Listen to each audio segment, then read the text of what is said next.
Shalom Sobat BB yang dikasihi Tuhan.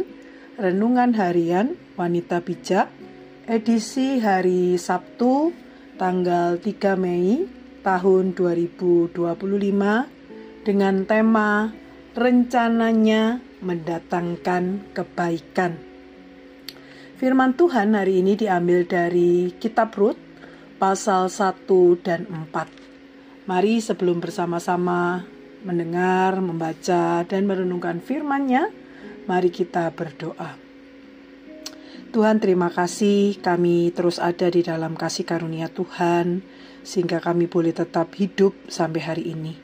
Tolong kami Tuhan untuk tetap mengandalkan Engkau, tetap percaya setiap proses yang Kau izinkan mendatangkan kebaikan buat kami. Kami mau mendengar firman-Mu, membaca firman-Mu, Engkau bukakan mata hati kami. Di dalam nama Tuhan Yesus kami berdoa. Amin. Firman Tuhan hari ini dari Rut pasal 1 dan 4. Karena cukup panjang, saya akan membacakan secara perlahan untuk kita semua. Rut pasal 1 dari terjemahan baru. Rut dan Naomi. Pada zaman para hakim memerintah, ada kelaparan di tanah Israel. Lalu pergilah seorang dari Betlehem Yehuda beserta isinya dan kedua anaknya laki-laki ke daerah Moab untuk menetap di sana sebagai orang asing. Nama orang itu ialah Elimelek, nama istrinya Naomi, dan nama kedua anaknya Mahlon dan Kilion.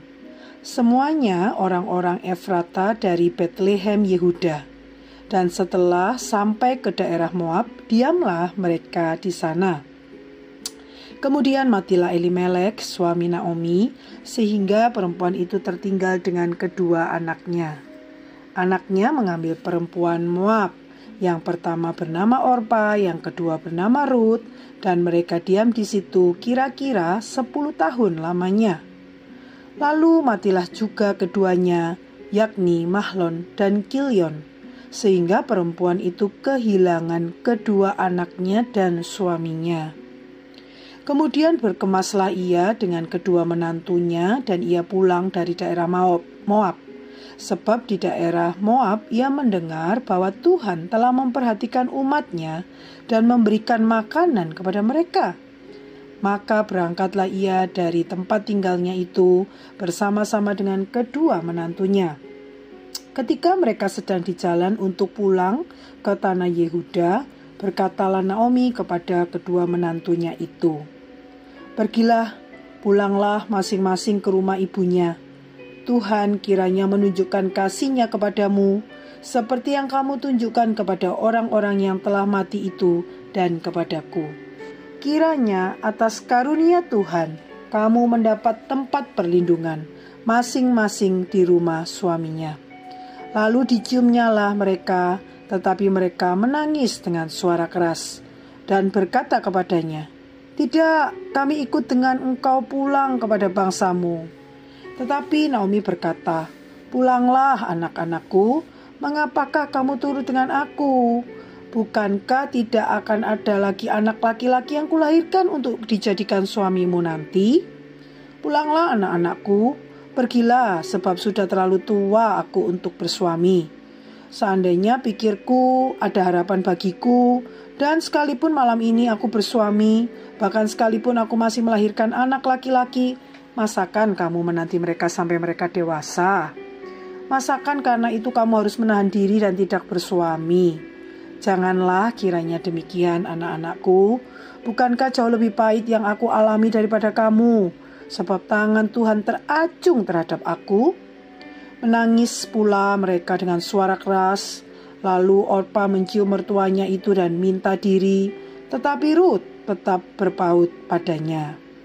Berkatalah Naomi, "Telah pulang iparmu kepada bangsanya dan kepada para allahnya. Pulanglah mengikuti iparmu itu." Tetapi kata Rut, "Janganlah desak aku meninggalkan engkau dan pulang dengan tidak mengikuti engkau. Sebab kemana engkau pergi, ke situ jugalah aku pergi. Dan di mana engkau bermalam, di situ jugalah aku bermalam. Bangsamulah bangsaku, dan Allahmulah Allahku. Di mana engkau mati, aku pun mati di sana. dan di sanalah aku dikuburkan. Beginilah kiranya Tuhan menghukum aku, bahkan lebih lagi daripada itu, jikalau sesuatu apapun memisahkan aku dari engkau, selain daripada maut. Ketika Naomi melihat bahwa Ruth bersikeras untuk ikut bersama-sama dengan dia, berhentilah ia berkata-kata kepadanya. Dan berjalanlah keduanya sampai mereka tiba di Betlehem. Ketika mereka masuk ke Betlehem, gemparlah seluruh kota itu karena mereka. Dan perempuan-perempuan berkata, Naomi kah itu? Tetapi ia berkata kepada mereka, janganlah sebut aku Naomi, sebutkanlah aku Mara, sebab Yang Maha Kuasa telah melakukan banyak yang pahit kepadaku.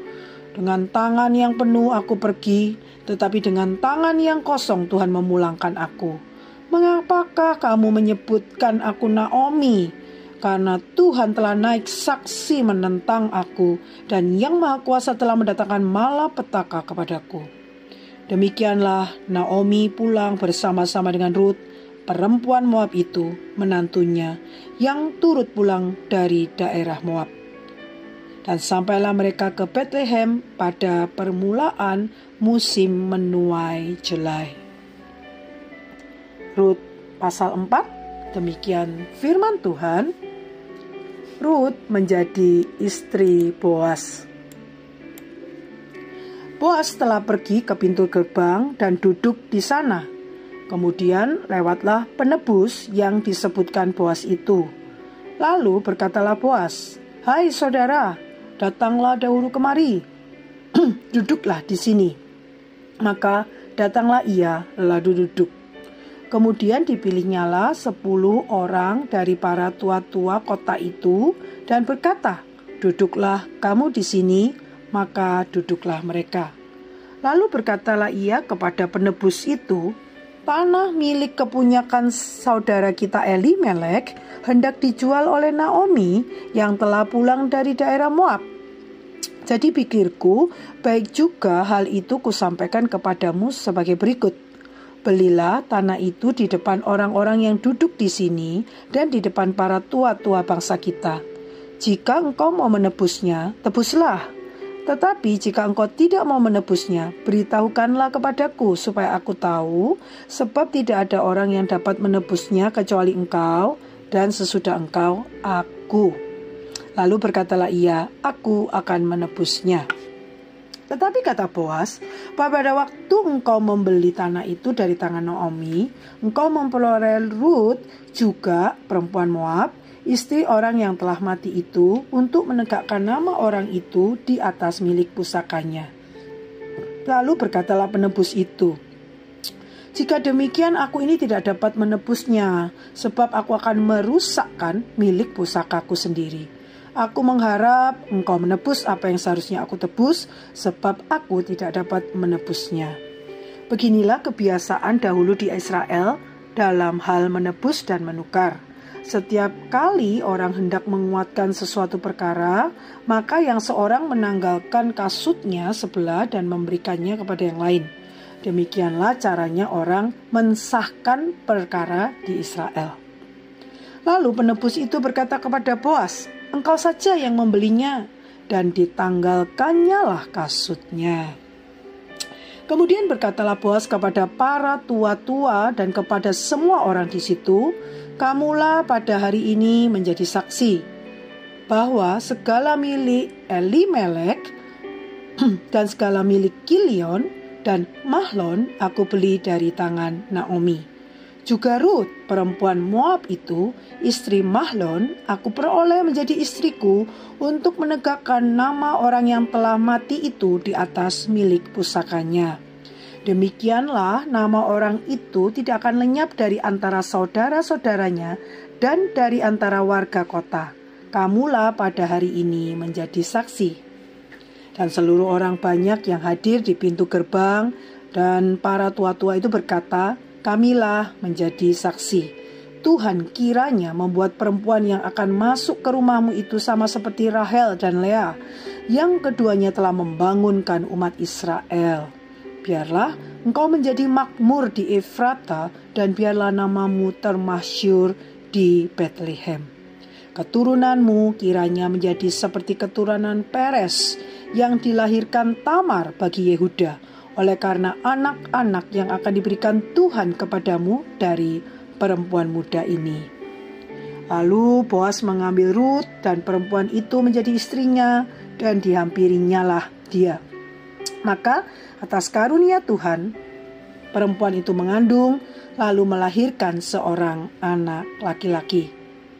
Sebab itu perempuan-perempuan berkata kepada Naomi, "Terpujilah Tuhan yang telah rela menolong engkau pada hari ini dengan seorang penebus. Termasyurlah kiranya nama anak itu Sobat di WB Israel. yang terkasih, Dan dialah yang akan menyegarkan jiwamu dan memelihara engkau pada waktu rambutmu telah putih. Sebab menantumu yang mengasihi engkau telah melahirkannya, perempuan yang lebih berharga bagimu dari 7 anak laki-laki." Dan Naomi mengambil anak itu serta meletakkannya pada pangkuannya, dan dialah yang mengasuhnya. Dan tetangga-tetangga perempuan memberi nama kepada anak itu. Katanya, "Pada Naomi telah lahir seorang anak laki-laki." Lalu mereka menyebutkan namanya Obed. Dialah ayah Isai, ayah Daud. Silsilah Daud, inilah keturunan Peres. Peres memperanakkan Hezron. Hezron memperanakkan Ram. Ram memperanakkan Aminadab. Aminadab memperanakkan Nahason. Nahason memperanakkan Salmon. Salmon memperanakkan Boas. Boas memperanakkan Obed. Obed memperanakkan Isai. Dan Isai memperanakkan Daud. Demikianlah bunyi firman Tuhan. Mari Sobat WB kita mengambil waktu sejenak untuk merenungkan firman-Nya. Ketika kita membaca pasal di atas, mari pahami makna yang tertulis. Badai apa yang dialami oleh Naomi? Di Rut pasal 1 ayat 1-5. Lalu menurutmu mengapa Naomi mengalami kepahitan? Rut pasal 1 ayat 6-22. Dan menurutmu apa yang menjadi maksud Tuhan atas hidup Naomi? Di Rut pasal 4. Sobat WB, kehidupan Naomi dipenuhi dengan badai kesulitan dan kehilangan. Ia dan keluarganya mengalami kelaparan yang menyebabkan mereka terpaksa merantau ke Moab. Kemudian ia kehilangan suami dan kedua putranya. Sehingga ia berkata, "Janganlah sebutkan aku Naomi, sebutkanlah aku Mara, sebab Yang Maha Kuasa telah melakukan banyak yang pahit kepadaku." Rut 1 ayat 20 TB. Nama Naomi dalam bahasa Ibrani memiliki makna kesukaan, menyenangkan, kemurahan. Namun karena ia mengalami kepahitan dan kekecewaan kepada Tuhan atas penderitaan yang menimpa dirinya, ia meminta dipanggil dengan sebutan Mara, yang berarti kepahitan, kepedihan. Sesungguhnya Naomi bukan hanya mengalami badai dalam kehidupannya, tetapi juga badai yang terjadi di dalam dirinya. Namun apakah Tuhan diam dan tidak menyatakan kasih dan pertolongannya atas hidup Naomi? Jika kita membaca keseluruhan kitab Rut, kita akan mengetahui bahwa Tuhan tetap menyatakan pertolongan dan kebaikannya di balik penderitaan Naomi. Tuhan memelihara kehidupan Naomi dan menghadirkan orang-orang yang setia menemaninya. Tuhan memberikan Rut untuk Naomi meneruskan rencana Allah yang kekal, yaitu kelahiran Mesias. Tuhan memiliki rencana yang indah bagi hidup Naomi, sehingga dikatakan di dalam nas, sebab itu perempuan-perempuan berkata kepada Naomi, "Terpujilah Tuhan yang telah rela menolong engkau pada hari ini dengan seorang penebus. Termasyurlah kiranya nama anak itu di Israel." Rut 4 ayat 14 TB. Sobat WB, kisah Naomi menunjukkan kepada kita bahwa meskipun orang percaya mengalami tantangan, kesulitan, dan penderitaan, namun kita tidak boleh kehilangan iman dan pengharapan. Ketahuilah bahwa Allah tetap memperhatikan dan bekerja dalam segala sesuatu, mendatangkan kebaikan, bahkan di tengah badai kehidupan. Allah bukan hanya memberikan kita kekuatan untuk menghadapi badai kehidupan, tetapi Dia juga menolong kita meredakan badai di dalam diri kita. Lewat melakukan kebenaran firman Tuhan, kita dimampukannya untuk terus bertumbuh menjadi dewasa dalam mengenal Dia. Percayalah, hidup kita ada di dalam kendali dan rencananya. Sebelum membagikan kepada rekan dalam kelompok pemuritan berkat yang telah kita terima dan komitmen yang telah kita buat, mari kita datang kepada Tuhan di dalam doa. Tuhan, terima kasih Engkau mengingatkan kami kisah Naomi untuk menunjukkan betapa Engkau Allah yang baik dan tetap peduli apapun yang terjadi di dalam kehidupan kami. Kami mau Tuhan belajar seperti Naomi yang terus mengandalkan Engkau, yang pada akhirnya mengalami Engkau, kebaikan-Mu, pemulihan-Mu, kemurahan-Mu, yang akhirnya sungguh-sungguh memuliakan nama-Mu dan dipakai masuk dalam rencana-Mu yang besar. Terima kasih Tuhan. Dalam nama Tuhan Yesus kami berdoa. Haleluya. Amin. Percayalah, Tuhan bekerja dalam segala sesuatu untuk mendatangkan kebaikan bagi kita.